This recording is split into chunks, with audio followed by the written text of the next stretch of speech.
This is Wes Kusmal, and this video is a follow-up to two videos about OpenID, one from me and one from Kim Cameron. So that's how Microsoft Windows card space, info cards, fixes the problem with OpenID. Or does it? Let's think about this a moment. He says information cards employ advanced cryptography, so using an information card at an evil site gives away nothing that compromises your access to legitimate sites. And that happens to be true. All forms of PKI employ advanced cryptography, and all PKI-based identity schemes ensure that using your identity credential at the site of an imposter gives away nothing that compromises your access to legitimate sites. Information cards has the right idea, but let's parse that statement. Information cards employ advanced cryptography. Advanced cryptography sounds impressive. Advanced cryptography. Advanced cryptography is good. Every time you go to a site that starts with HTTPS, you're using advanced cryptography. Advanced cryptography builds an HTTPS tunnel between your computer and a site. And it's true, no one can get into the middle of the tunnel. But wait, suppose all your personal information was kept in a room with a super advanced lock on the door, impossible to pick. Secure, right? Yeah, but who has the keys to the lock? Suppose that even though it's your information in the room, someone else gives out the keys to the room, and that someone else is not telling who has the keys. Kim Cameron is a distinguished identity professional who happens to work for Microsoft.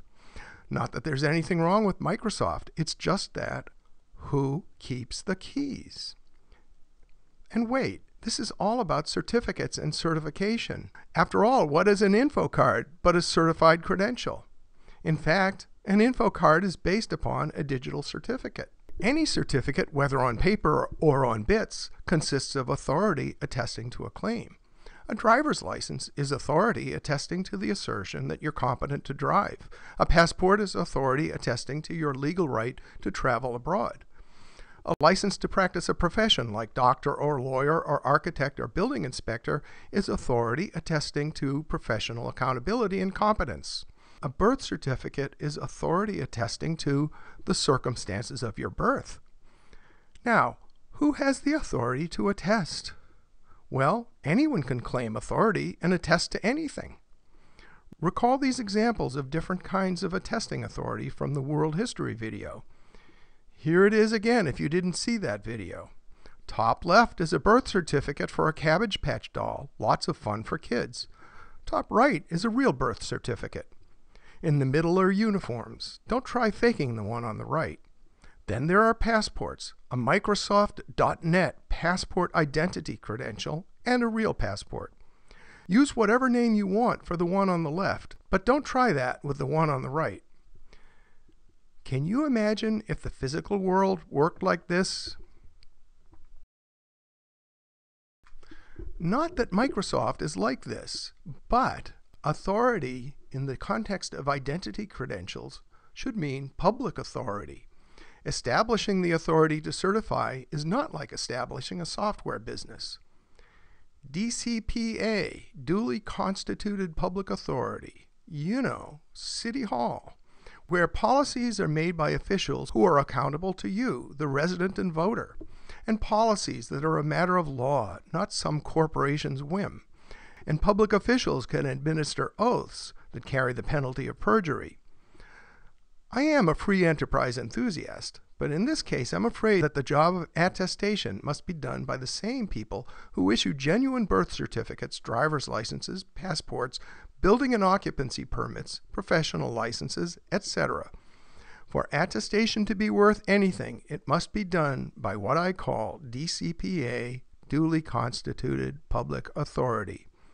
And for that, we have the non-commercial participant in our network of authenticity organizations, a source of duly constituted public authority, the City of Osmio, whose authority applies in the required jurisdiction, which covers this turf. Because, as we noted earlier, Packets of information on the internet know nothing about national boundaries, national laws, national law enforcement agencies. In case you missed it earlier, here's a short clip from my address as a member of the high-level experts group of the ITU's Global Cybersecurity Agenda to the United Nations World Summit on Information Society. There's only one city hall, one issuer of professional licenses. Now, where do we find worldwide duly constituted public authority that is appropriate to this job? Where else but in that public entity that has been applying public authority to digital communications since 1865. It's the ITU, of course. The city of Osmio was founded right here in this building at ITU headquarters on March 5th, 2005. To see how the city of the future will deliver authenticity, the basis of quiet enjoyment, to our online spaces. Perhaps one day it will be osmio.int. When that happens, you'll know that the ITU has accepted jurisdiction over our fair city of Osmio, providing a city hall to the world. Once again, here's our World City Hall. So that's a little about Osmio. Who really is Osmio? Who owns Osmio? Well, who owns the town or city where you live?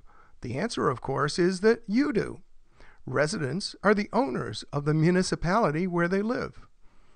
So here's the answer to the question, who owns Osmio? Establish a residence in our fair city and you own it. And as with any city, the involvement of its citizens affects the quality of its governance. So we hope that after you set up a second home in Osmio, you'll get involved in Osmio's governance. Osmio's certification authority is the Osmio Vital Records Department. If you're knowledgeable about PKI, or if you're a vital records professional, consider applying for one of the seats on its Certification Practices Board. If you're particularly interested in privacy, there's the Board of Privacy Standards and Practices. Then there's the Professional Licensing Board and many other opportunities for participation. So, should the keeper of the keys to your private life be a company like Microsoft? If so, I suggest applying for a position on Microsoft's Certification Practices Board or its Privacy Standards and Practices Board, or just get in touch with Steve Ballmer. I'm sure he'd love to get you involved. While you're waiting, consider joining the World Trust Signatories Association. The World Trust Signatories Association exists to bring the support of individuals to the latest version of what used to be called the World eTrust Initiative.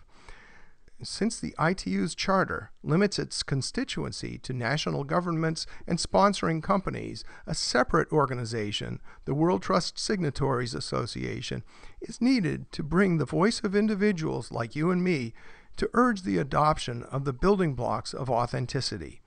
To learn more about the World Trust Signatories Association, click on the WTSA link on the page that brought you here. Or watch some more of our videos before you visit the World Trust Signatories Association.